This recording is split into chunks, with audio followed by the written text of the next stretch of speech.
Hello, everyone. Thanks for joining and welcome back. Our guest today is John Rubino. He is the founder and editor behind Rubino.substack.com. He has also over 20,000 subscribers. John, it's super grateful to have you down. Welcome back.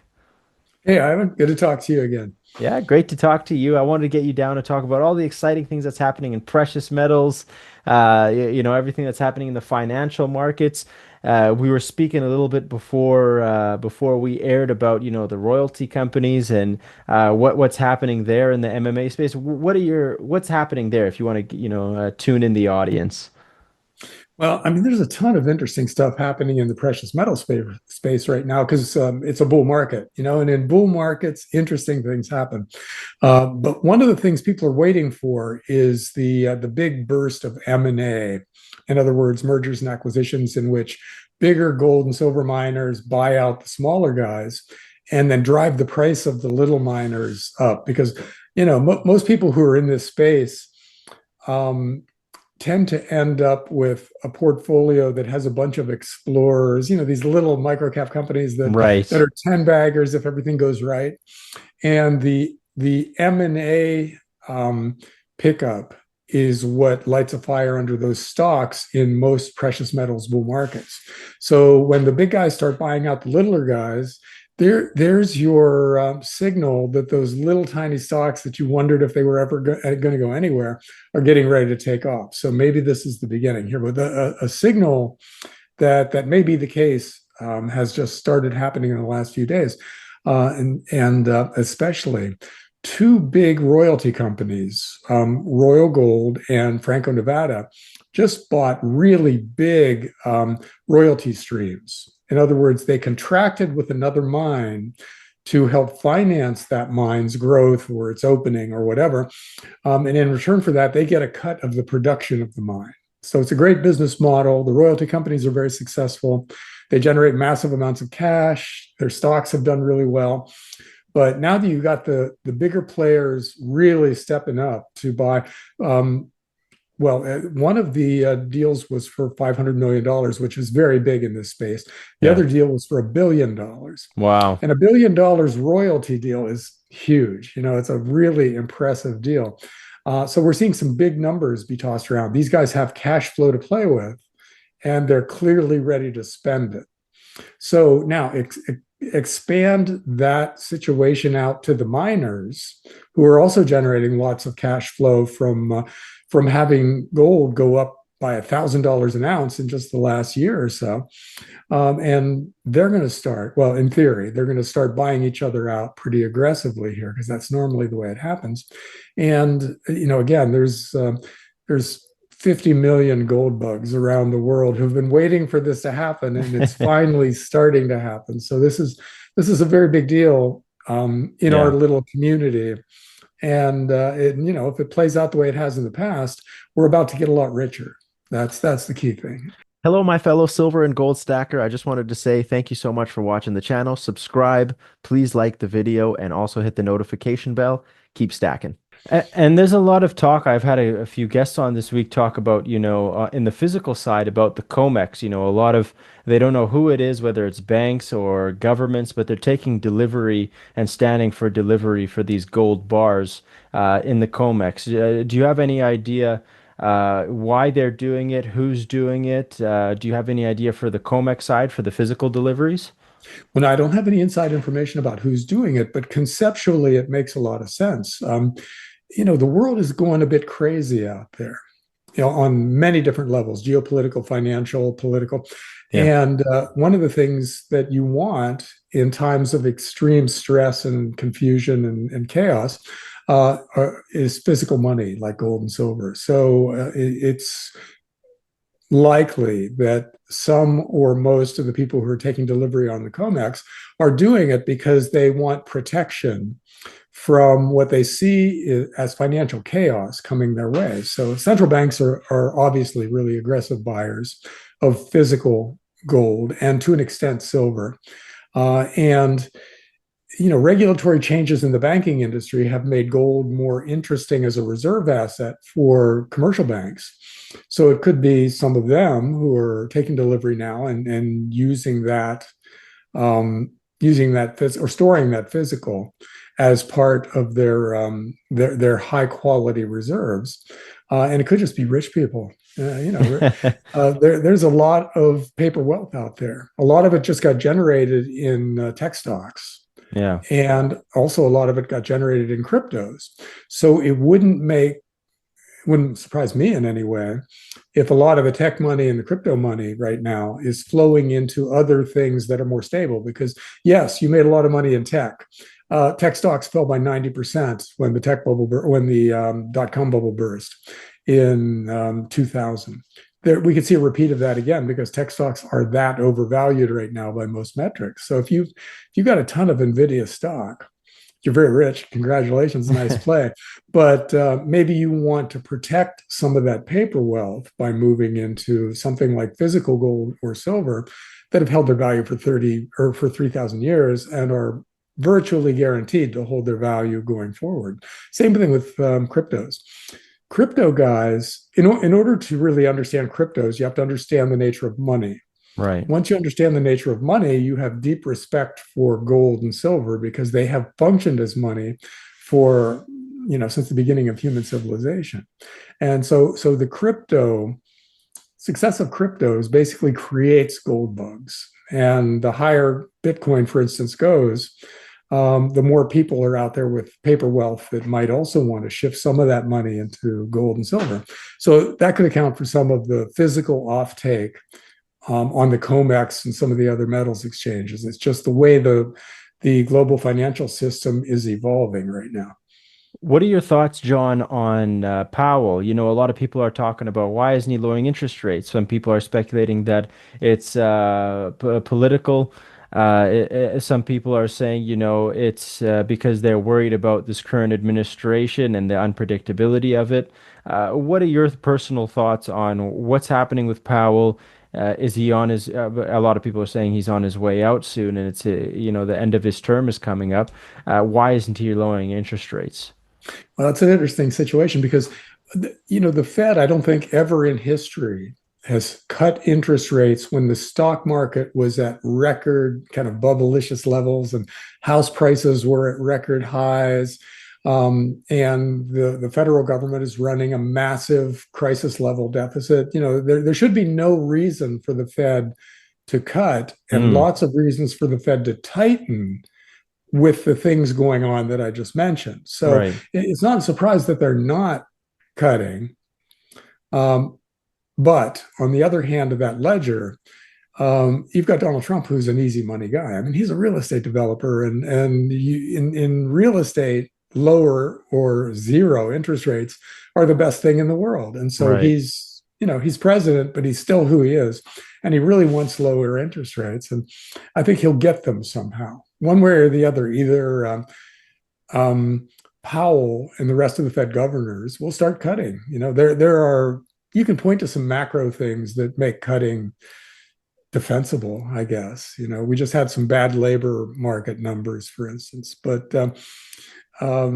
it could be that they start cutting because they don't want to hear Trump saying their name every day in press conferences and stuff. And so we get lower interest rates, or they'll leave. Trump will put somebody in their place, put people in their place who are aggressive, easy money economists, and they'll start cutting aggressively just because they believe that's the right thing to do. Right. So I think within 2 years, we'll be back in zero interest rates and maybe negative interest rates. And that's phenomenal for precious metals. I mean, that's Yeah. an environment that you can't get any better for gold and silver than negative interest rates. Because first of all, that's inflationary. Second of all, it makes the carrying cost of gold less onerous because you don't have to compare it to a 5% treasury bond yield or anything like that. Everything's zero out there. So yeah, I think that's good for precious metals if it happens. I think we are, financially speaking, we're screwed regardless. We borrowed way too much money. Right. There's no fix for what's coming. We basically have to deal with this debt. And there's only two ways to deal with excessive debt. You default it away. In other words, everybody goes bankrupt and that debt ceases to exist, but at the cost of a 1930 style deflationary depression. or you inflate it away by creating a lot of new currency, which lowers the value of the currency, which makes debt less onerous because you're paying it back in cheaper currency. We're going to try the inflationary side without a doubt. I mean, Trump will do that without even understanding that he's doing it, because he just Right. loves his low interest rates, and so we'll inflate away our debts and suffer the consequences of that kind of a policy choice. We'll have financial chaos, rising inflation, a catastrophe in the bond market, very possibly, and then a monetary reset at the end of it. So I think that's baked into the cake, barring World War III or some other massive black swan. The emergence of sentient AI. Let stuff like that happen, and our little financial discussion stops being relevant. But Right. in the absence of some gigantic civilization changing event, we got a garden variety financial crisis to get through. The kind of thing that's happened 50 to 100 times in human history, and it always played out the same way. And this one will too, with the only difference being this time it's global, not country specific. It used to be one country would screw up their currency in the context of a sound money world where everybody else was on a gold standard. Right. Now nobody's on a gold standard, and everybody else is screwing up their economies and their financial systems and their currencies, kind of sort of in the same way. So I think that makes it worse. Yeah. It's allowed us to get by much longer making these financial mistakes, but it leaves us with nowhere to run when it catches up with everybody. So we'll see basically a global currency reset sometime in the next few years, preceded by some kind of a crisis that makes the currency reset the best option on a very bad list of options. The governments don't want to do this because a currency reset would necessarily be a return to some kind of a commodity-based standard, like a gold standard. And I'd say there's less than a 10% possibility of a Bitcoin standard or something, but it could be that virtual assets are in the mix somehow. We'll just have to see how that plays out. But however it works out, it takes the government's ability to create money out of thin air away, and they're going to hate that. They really don't want to give up that power because that's arguably the best power that human beings can have, I think. We can't be super strong, we can't be immortal, but we can create money out of thin air if we change the laws to make that possible. And they won't give it up until they have to, but at some point they will have to. Do you think in an event of a global monetary reset, they'll introduce CBDC as kind of like their last shot?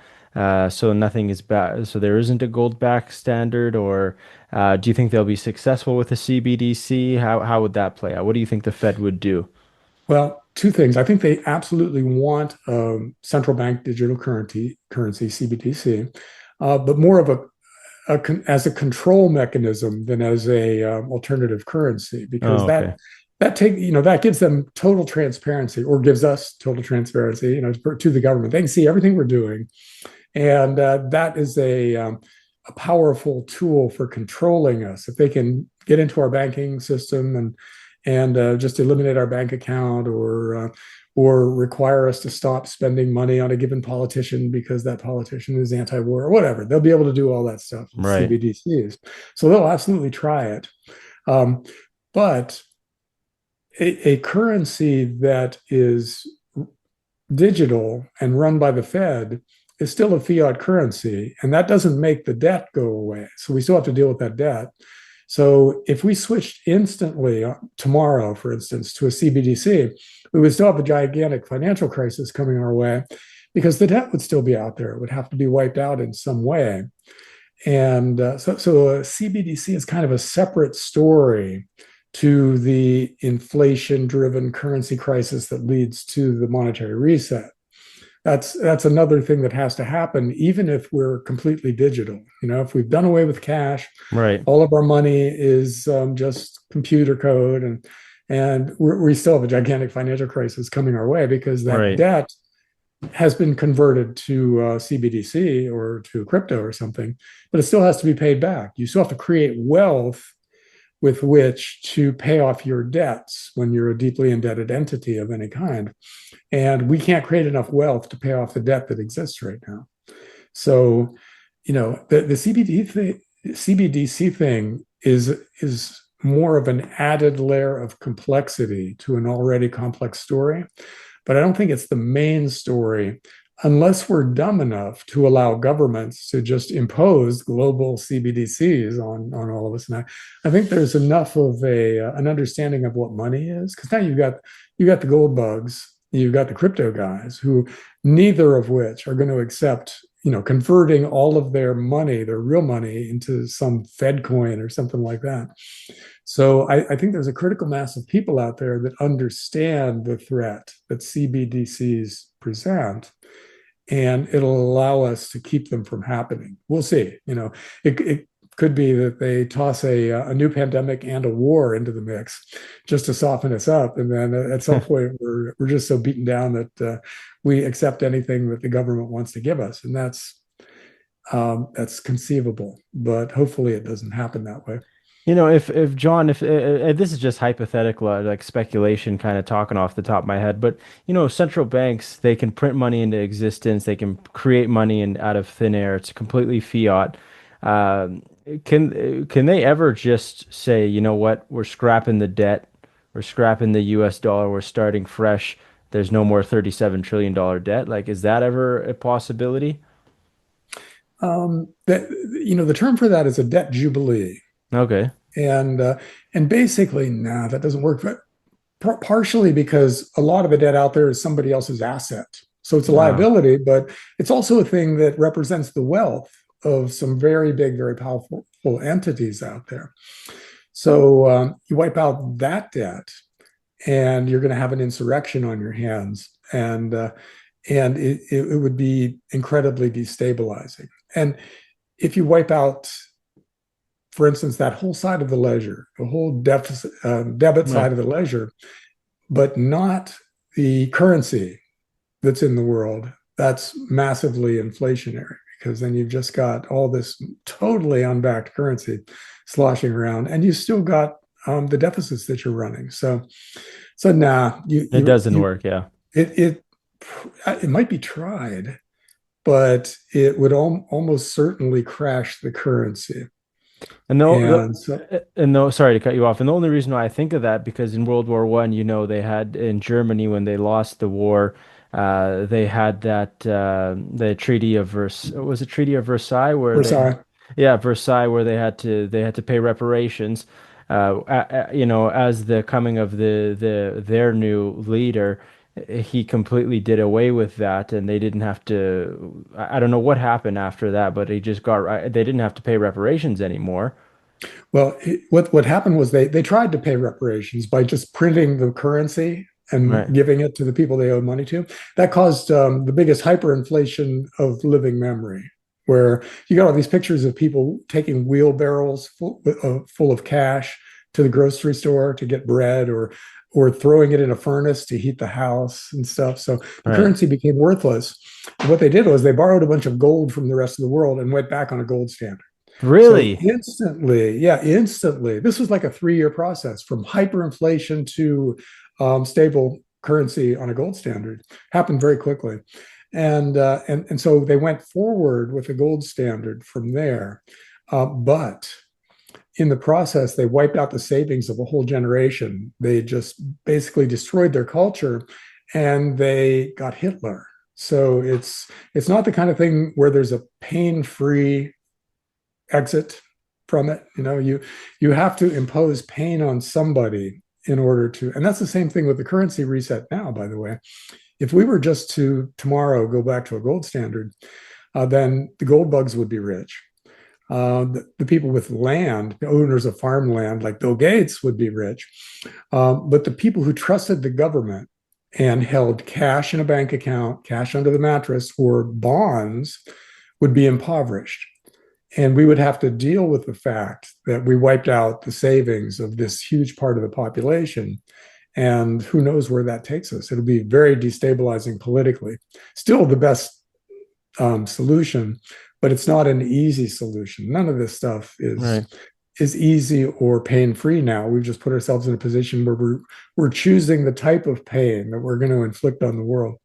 When he came into power, did he keep it on a gold standard? When Hitler came into Yeah. power, Yeah. I don't remember, but it was a very short lived thing because he came Mm. into power and started consolidating power in the government, and then he started World War II. So I think within a few years of Hitler coming to power, everybody was basically off the gold standard again because we were back Already in World printing. War. Yeah. Yeah, Yeah. yeah. So it wasn't an experiment that got a long enough trial for us to find out how it was going to go Interesting. because politics intervened in finance and screwed everything up, as politics tends to do. And now a message from our sponsor, Juggernaut Exploration.